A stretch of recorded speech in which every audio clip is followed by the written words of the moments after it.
Dan karena waktu terus berjalan, maka kita lanjutkan pada materi berikutnya, the last but not least ya, Pak Dr. Udin. Kita akan mengikuti pemaparan berikutnya dari Dr. Udin Narsudin, SH, M.Hum, STN. Pak Udin ini lahir di Bandung 31 Maret 1971. Beliau adalah notaris PPAT di Kota Tangerang Selatan, dosen luar biasa MKN UNS Solo, dosen MKN Unpas Bandung, dosen pada program Doktor Ilmu Hukum UKI. Kemudian di organisasi profesi beliau adalah Dewan Pakar PPINI, Ketua MKP Ikatan Pejabat Pembuat Akte Tanah. Kemudian untuk non formalnya, dia juga kita kenal di media sosial. Beliau adalah founding father dari platform edukasi Notarindo.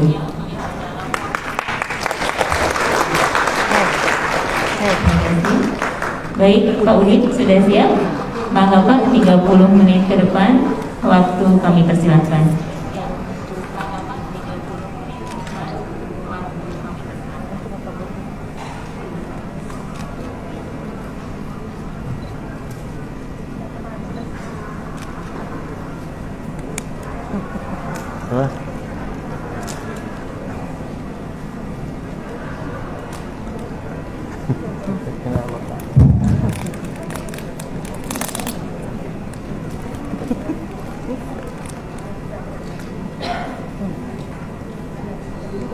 Baik, kita masih menunggu. Pak Udin akan menyampaikan pemaparan dengan judul Undang-Undang Jabatan Notaris sebagai dasar hukum pembuatan akta otentik. Mohon IT bisa membantu Pak Udin.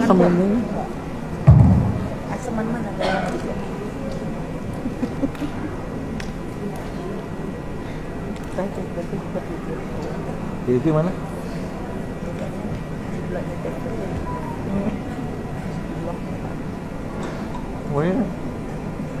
Hadirin sekalian, hari ini kita sudah mendapatkan dua pemaparan dari Bu Dr. Herlin dan juga dari Pak Dr. Winanto tadi, dan beliau berdua memberikan pencerahan pada kita, terutama tadi Ibu Herlin juga mengenai bagaimana kita menjaga otentitas akte kita untuk kehadiran. Kita harus menjamin kehadiran para pihak. Dan kalau kita sudah sebagai notaris punya kewajiban untuk menjamin kalau melaksanakan secara betul, tidak melakukan penyimpangan, maka jangan khawatir kalau kata Pak Winanto tadi, karena seseorang yang menjalankan tugas negara dengan baik dan benar tidak bisa dipidana. Sudah siap Pak Udi? Ya, maka tolong siapkan. Baik, atur Bunda izin. Yang terhormat Pak Ketua Bengkel, Pak Irfan, izin. Yang terhormat rekan-rekan sekalian, sebetulnya sudah banyak yang disampaikan tadi oleh Bunda sama Pak Dr. Winanto. Saya mungkin hanya menegaskan kembali gitu ya, terkait dengan bagaimana kemudian pelaksanaan jabatan notaris gitu ya. Kita tahu bahwa notaris itu bukan pengusaha gitu ya, jadi adalah kita menjalankan jabatan. Tentu tidak bisa kemudian kita kejar target gitu ya. Nah ini saya coba sampaikan ketika saya memberikan keterangan ahli di kepolisian gitu ya. Jadi pertanyaan sebetulnya pertanyaan sangat standar ya, karena di sini misalkan dia tanyakan, mohon ahli jelaskan apa yang dimaksud dengan akta notaris dan minota akte dan bagaimana prosedur pembuatan akte yang benar menurut Undang-Undang Jabatan Notaris, dan bagaimana akibat hukum apabila prosedur pembuatan tersebut tidak sesuai. Tadi sebetulnya sudah sangat jelas gitu ya, ada ketentuan yang bersifat memaksa, ada ketentuan yang bersifat mengatur. Bagaimana kemudian pembuatan akte itu harus dilakukan? Bolehkah dengan Zoom? Ya, membacakan lewat Zoom, kemudian minutanya dianterin ke rumahnya. Sebetulnya kan sudah sangat jelas, dan rekan-rekan itu ada yang melakukannya. Jadi bukan cerita bohongan gitu ya. Oh, saya sudah melakukannya. Lalu bagaimana kemudian dengan produk akte yang dihasilkan dengan tadi gitu ya. Belum lagi yang disebut sebagai penataan akte secara drive-thru. Itu juga pernah menjadi trending ya di dunia kenotariatan. Ya, yang kita pahami drive-thru itu kan sebetulnya dari mobil kan tanda tangannya. Nah, apakah dimungkinkan seperti itu? Sebetulnya kan tadi sudah sangat jelas gitu ya bahwa bagaimanapun pembuatan akte notaris, pembuatan akte otentik itu sudah jelas adalah ketentuan yang bersifat memaksa, sehingga tidak bisa kemudian disimpangi oleh ketentuan-ketentuan lain. Baik itu yang namanya misalkan dengan kesepakatan. Oh, kita sudah sepakat nih, si minutanya dikirim. Nah, itu bagaimana? Nah, kemudian juga terkait dengan pertanyaan berikutnya nih, saya masih dalam konteks memberikan keterangan ahli. Ya, ini contohnya. Mohon ahli jelaskan apabila minuta akte pengikatan jual beli dan seterusnya ya, yang dibuat tanpa diketahui dan tanpa dihadiri oleh para pihak, termasuk pihak pembeli. Apakah akte itu adalah otentik? Kan pertanyaannya seperti itu. Bagaimana kemudian apabila akte yang seperti itu dijadikan dasar untuk membuat akte jual beli? Nah, kalau misalkan tadi kan, kalau tidak ketahuan, tapi apakah kemudian akan tidak ketahuan terus? Itu problem juga buat kita gitu ya, kalau kemudian kita terabas hal-hal yang seperti itu. Nah, kemudian juga rekan-rekan, saya pernah atau seringkali memberikan pertanyaan-pertanyaan dalam beberapa tulisan saya, misalkan apakah boleh notaris membuat akte pemutusan hubungan keluarga, karena memang ada yang membuat aktenya, ada yang membuat akte di mana kemudian hubungan keluarga diputuskan melalui akte yang dibuat dengan akte notaris. Boleh nggak? Ya, dengan dasar kan 1338 memang memungkinkan, itu yang membuatnya gitu ya. Sudah sangat jelas kan sebetulnya tidak 1338 juga ada pembatasan-pembatasan, ketertiban umum, kesusilaan, undang-undang. Kemudian juga misalkan di sini lagi ada, bolehkah notaris membuat akte penolakan waris? 1057 jelas bagaimana kemudian waris itu penolakan waris itu dilakukan. Termasuk kemudian tentu dalam konteks katakanlah pembagian waris menurut hukum waris Islam kan tidak dikenal yang disebut sebagai penolakan waris, apalagi kemudian dibuat aktenya oleh atau di hadapan notaris. Atau ada kasus, salah satu kasus juga ya, boleh nggak notaris itu membuat akte ya, aktenya particakte, tapi di dalamnya ada kata-kata yang tidak pantas. Ini cerita seseorang gitu ya, menyebutkan bla bla bla, tapi penyebutannya kata-kata tidak pantas. Nah, itu juga ini yang saya sampaikan di sini, contoh-contoh di sini sebetulnya adalah contoh akte yang sebetulnya sudah ada, sudah produk aktenya itu sudah ada. Ya, jadi mungkin harus lebih hati-hati. Nah, kita tahu dalam konteks pembuatan akte notaris gitu ya, terlebih dahulu kan dalam konteks merancang kita pahami dulu dasar hukum pembuatannya. Kemudian juga tentu pemenuhan syarat formal, syarat material. Kemudian konstruksi hukumnya seperti apa? Ya, subjek objeknya seperti apa? Karena kalau kemudian ini sudah terpenuhi juga tentu nanti masuk ke dalam konteks bagaimana kemudian secara proses pembuatannya dilakukan oleh atau di hadapan notaris. Ya, jadi seperti yang tadi digambarkan oleh Bunda, jadi sebetulnya kan sudah sangat jelas misalkan bagaimana proses penerataan akte. Jadi kepala akte, akhir akte itu kan sebetulnya bisa kita lihat gitu ya, dibuat dengan apa, dibuat atau dilangsungkan di mana. Kemudian juga proses penandatanganannya seperti apa, proses penerjemahannya juga seperti apa. Nah, nah di sini juga beberapa hal yang kemudian banyak respons dari teman-teman gitu ya, ketika saya membuat satu tulisan terkait dengan boleh nggak sih notaris itu memajang foto gitu ya yang terkait dengan proses penandatanganan akte ya, yang kemudian diupload ke medsos gitu ya. Banyak kalangan atau beberapa rekan mengatakan nggak masalah, itu bukan merupakan bagian dari iklan.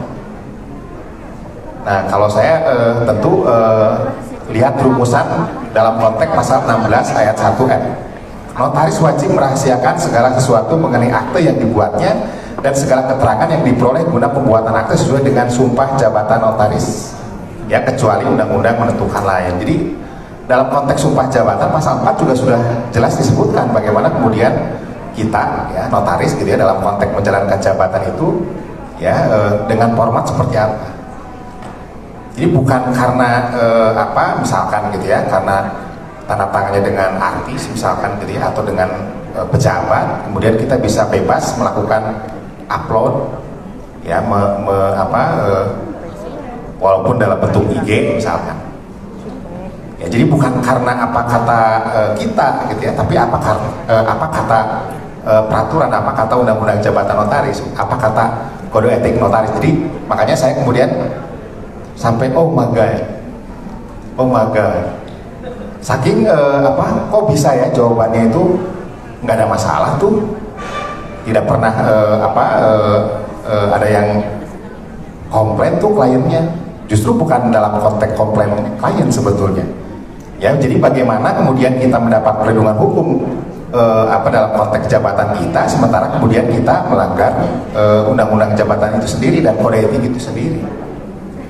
Kan sebetulnya kalau kita bicara tentang konteks tadi gitu ya, jabatan notaris itu akan mendapat perlindungan yang baik apabila dijalankan dengan memenuhi konsep perlindungan yang terbaik hanya dari diri kita sendiri melalui pembuatan akte dengan baik dan benar, termasuk menghindari larangan dalam UJN dan kode etik notaris.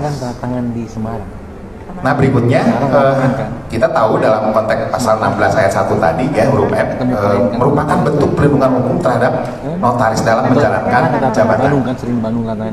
Ya, jadi manakala kemudian kita ingin mendapat perlindungan hukum ya dalam konteks pelaksanaan jabatan itu, tentu kemudian juga harus dibarengi dengan bagaimana kita membuat akte dengan baik, bagaimana kemudian kita menjalankan jabatan dengan baik. Artinya jangan semuanya itu kerja target gitu ya. Tadi saya sampaikan, notaris itu adalah menjalankan jabatan, bukan sebagai pengusaha.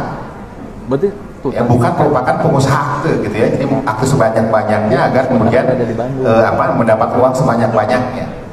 Ya, karena bentuk pelanggaran terkait dengan pelaksanaan jabatan salah satunya adalah tadi gitu ya, menjalankan jabatan dengan tidak amanah.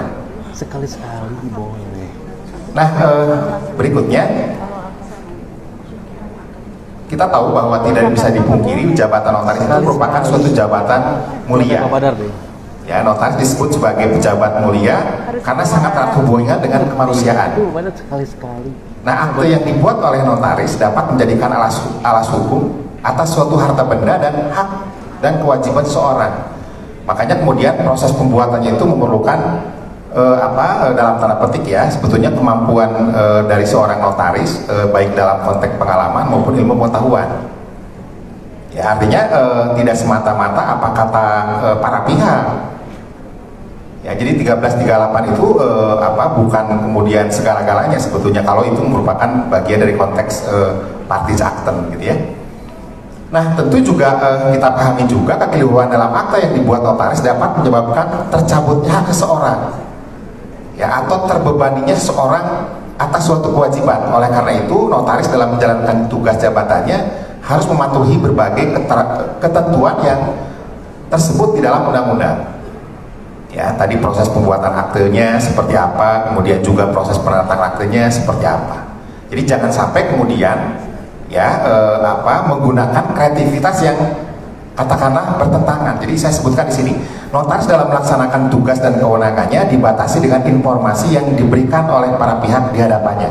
Artinya seorang notaris dalam menjalankan kewenangannya tersebut hanya berdasarkan keterangan yang diperoleh oleh para penghadap tanpa menggunakan kreativitas dalam membuat akte. Jadi kreativitas dalam konteks format pembuatan aktenya tentu tidak bisa kemudian dibenarkan sepanjang kemudian undang-undang jabatan notaris memang masih sekarang seperti ini gitu ya. Artinya tadi juga sudah disampaikan oleh Bunda terkait dengan bagaimana kemudian cyber notari itu dilaksanakan. Apakah 15 ayat 3 itu merupakan dasar hukum dalam konteks cyber notari? Sejauh ini belum.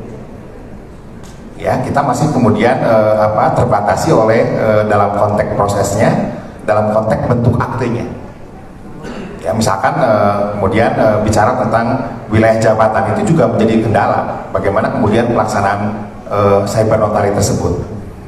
Nah kemudian juga tentu dalam konteks 1868 tadi juga sudah Bunda sampaikan, gitu ya. Bagaimana kemudian dihubungkan dengan konteks UUJN. Kita juga tahu dalam konteks kewenangan notaris itu ada 4 hal yang selalu harus diperhatikan dengan sebaik-baiknya. Notaris harus berwenang sepanjang menyangkut akte yang dibuatnya. Tadi saya contohkan kenapa ada beberapa hal yang kemudian juga harus diperhatikan dalam konteks, katakanlah misalkan tadi akte penolakan waris. Ya, ada juga tadi misalkan saya contohkan terkait dengan putusnya hubungan keluarga, boleh nggak dibuat dalam bentuk akte notaris? Ya, atau katakanlah yang terbaru yang dalam konteks surat keterangan waris, kebetulan dia adalah pribumi gitu ya, dan dibuat dengan akte notaris, boleh enggak? Ya kalau kemudian sifatnya penegasan dan kemudian sudah dibuat akte pernyataan waris dari kelurahan dan kecamatan, artinya dibuat oleh para ahli waris dengan diketahui oleh lurah camat, ya kemudian kita buat penegasannya, itu tidak ada masalah karena kemudian sudah ada aktenya. Ya kemudian kita tambahkan dengan proses pengecekan di daftar pusat wasiat, itu tidak ada sesuatu yang menjadi persoalan. Tapi kalau misalkan kemudian kita tanpa melewati lurah camat gitu ya, kita buat aktenya, nah itu menjadi pertanyaan, boleh tidak, merupakan bagian dari kewenangan notaris atau tidak. Walaupun tentu kalau kita lihat rujukan di dalam Permen ATR nomor 16 tahun 2021 kan memang kemudian tidak ada lagi penggolongan penduduk gitu ya. Nah berikutnya yang kedua adalah notaris harus berwenang sepanjang mengenai orang-orang untuk kepentingan siapa akte itu dibuat. Itu juga tentu harus diperhatikan. Kemudian juga notaris harus berwenang sepanjang mengenai tempat di mana akte itu dibuat. Ya, notaris itu wilayah jabatannya seperti apa. Disitulah kemudian notaris bisa menjalankan jabatannya. Ya, jadi tentu ada kasus ya, ada terkait dengan kasus wilayah jabatan itu menjadi sesuatu yang kemudian dalam tanda petik dikejar oleh jaksa gitu ya. Karena apa? Karena pembuatan PPJB-nya ternyata tidak dibuat di wilayah jabatan yang bersangkutan. Walaupun tentu karena itu dianggap sebagai membuat akte palsu, menurut saya itu agak berlebihan.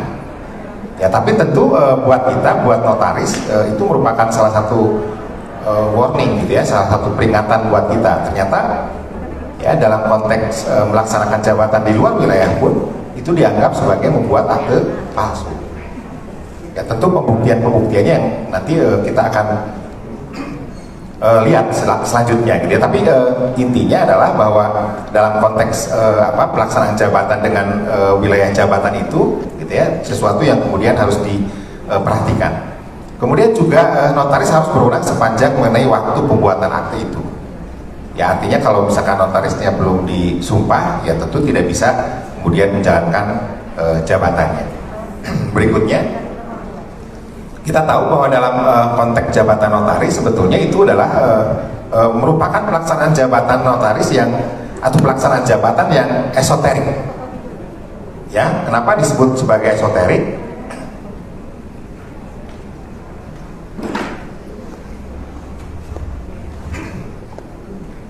Karena kemudian diperlukan pendidikan khusus dan kemampuan yang memadai untuk menjalankannya.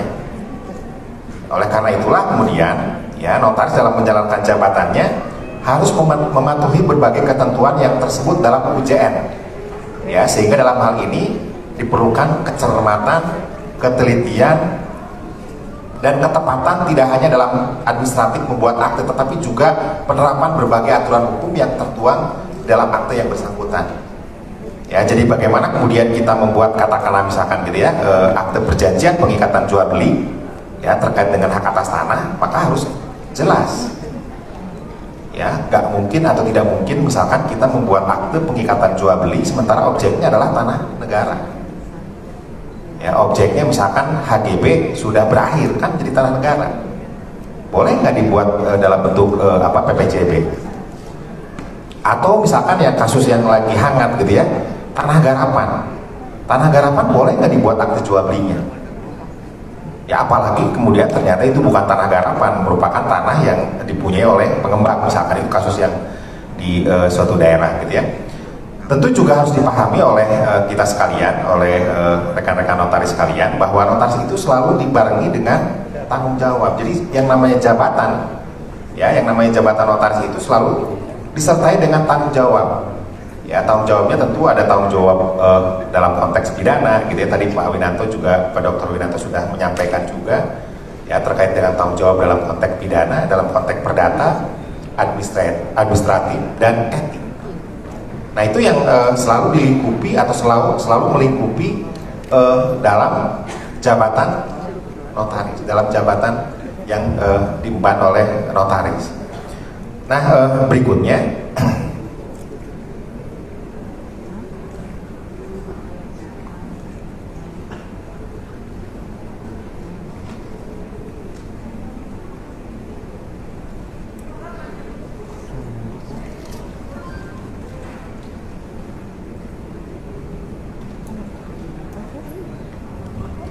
nah ini tadi saya sudah sampaikan terkait dengan dakwaan jaksa gitu ya.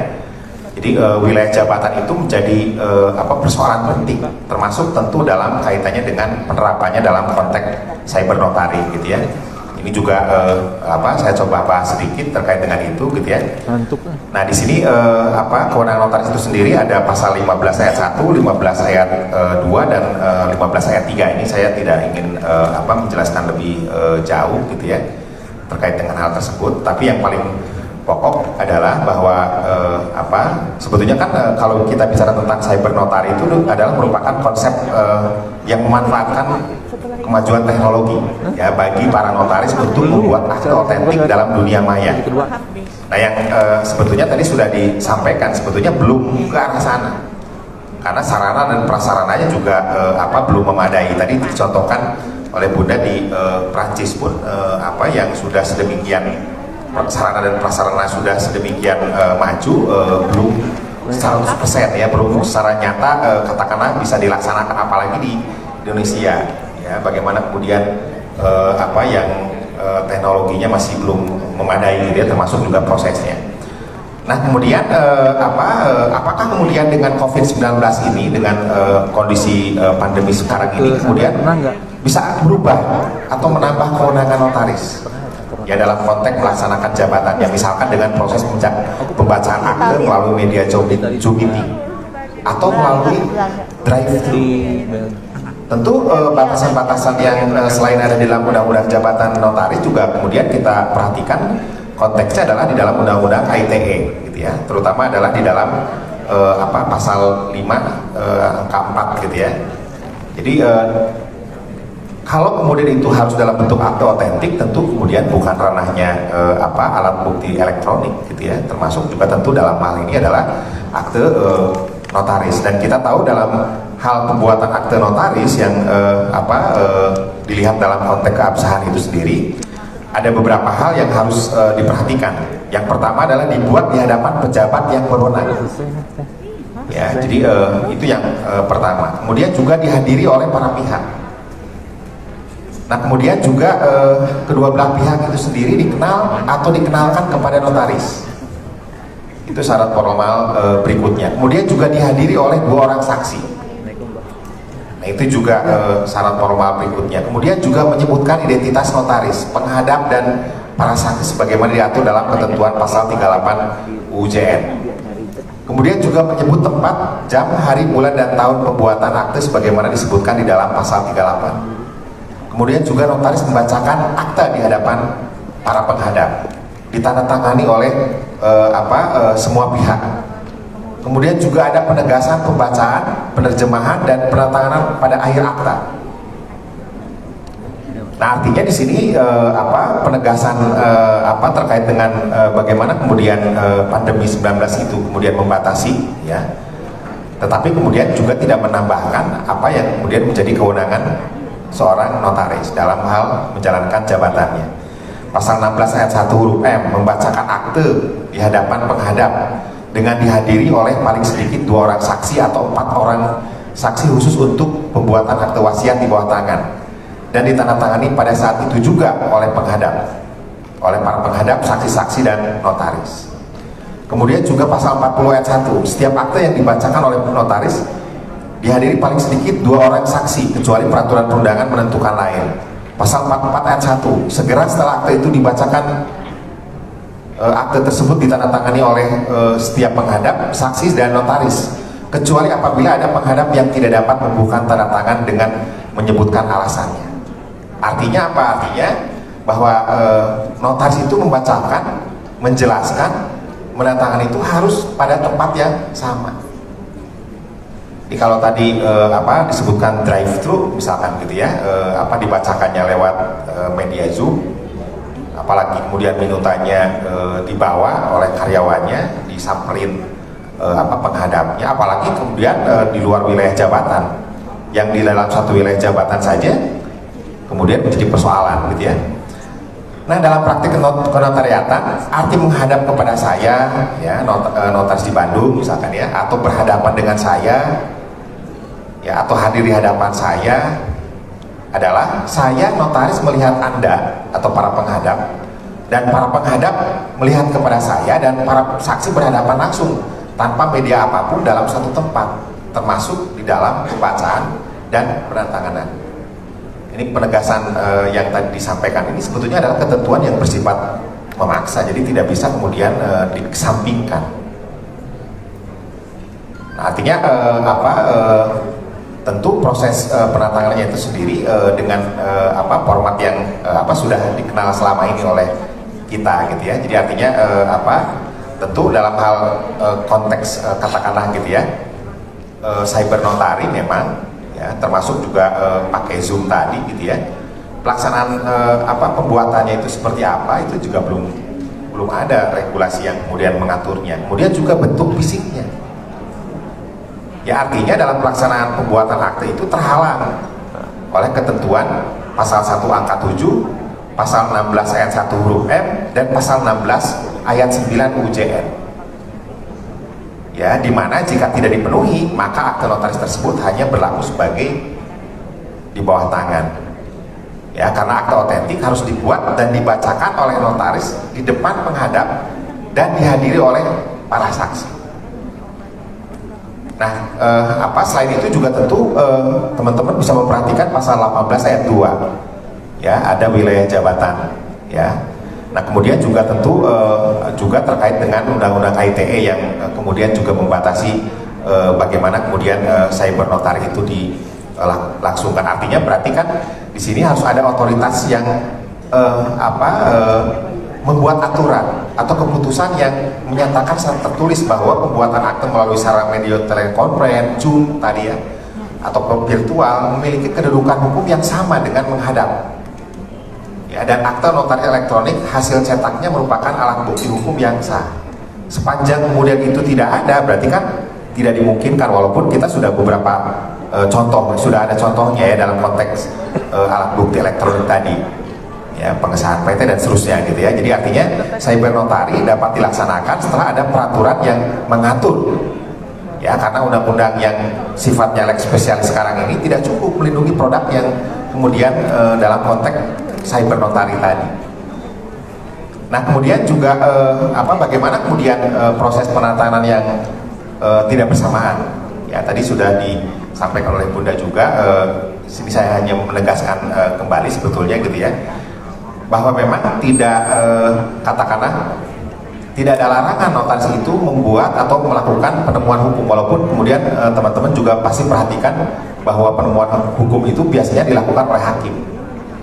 Tetapi kemudian dalam konteks menjalankan jabatannya gitu ya, karena ada suatu hal yang konkret gitu ya terkait dengan suatu regulasi, maka kemudian kita bisa membuat penemuan hukum, tetapi sebatas yang kemudian dalam konteks pembuatan akte yang sesuai dengan undang-undang jabatan notaris. Ya, artinya di sini penafsiran terkait dengan bagaimana kemudian penataan akte yang bisa tidak bersamaan gitu ya. itu sebetulnya rujukannya sudah sangat jelas gitu ya, ketentuan di dalam UUJN ya, tadi juga sudah disampaikan 16 ayat 1M, 44 ayat 1 UUJN itu juga sangat jelas bagaimana kemudian pelaksanaan jabatan notaris itu dalam konteks penandatanganan, dalam konteks pada waktu yang bersamaan. Ya, walaupun tadi saya sudah sampaikan juga bahwa ada penemuan hukum yang berarti menemukannya hukum karena hukum itu sendiri gitu ya, mungkin saja tidak lengkap atau mungkin saja tidak jelas, tetapi tentu 15 ayat 1 lah yang kemudian menjadi rujukan dalam konteks kita selaku notaris, yaitu membuat akte, tidak dalam konteks yang lain, atau tidak dalam hal katakanlah kemudian kita membuat terobosan hukum yang sebetulnya itu adalah bertentangan dengan undang-undang jabatan notaris yang merupakan ketentuan yang bersifat memaksa. Nah,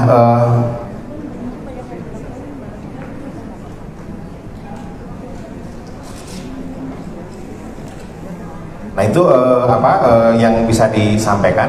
Jadi artinya ada dua hal yang terkait dengan cyber notari itu memang belum bisa kita laksanakan, apalagi misalkan tadi yang saya contohkan terkait dengan tanda-tanda akte Zoom meeting gitu ya. Jangankan yang pakai Zoom meeting, yang pakai biasa saja banyak yang kemudian tidak mengakui bahwa tanda tangannya itu di hadapan kita. Apalagi pakai Zoom meeting, apalagi yang minutanya bisa keliaran di mana-mana gitu ya. Ya, banyak hal yang kemudian yang harus diperhatikan dalam hal itu gitu ya. Termasuk misalkan ada kasus di mana PKR itu didasarkan oleh risalah rapat. Risalah rapatnya tentu harus ada aslinya. Tidak boleh kemudian risalah rapatnya itu dalam bentuk fotokopi. Ya, begitu kemudian masuk ke penyidik, dianggapnya itu adalah merupakan membuat akte palsu karena aslinya tidak ada. Ya, itu yang bisa disampaikan. Mohon maaf kalau ada kekurangan. Saya kembalikan ke moderator.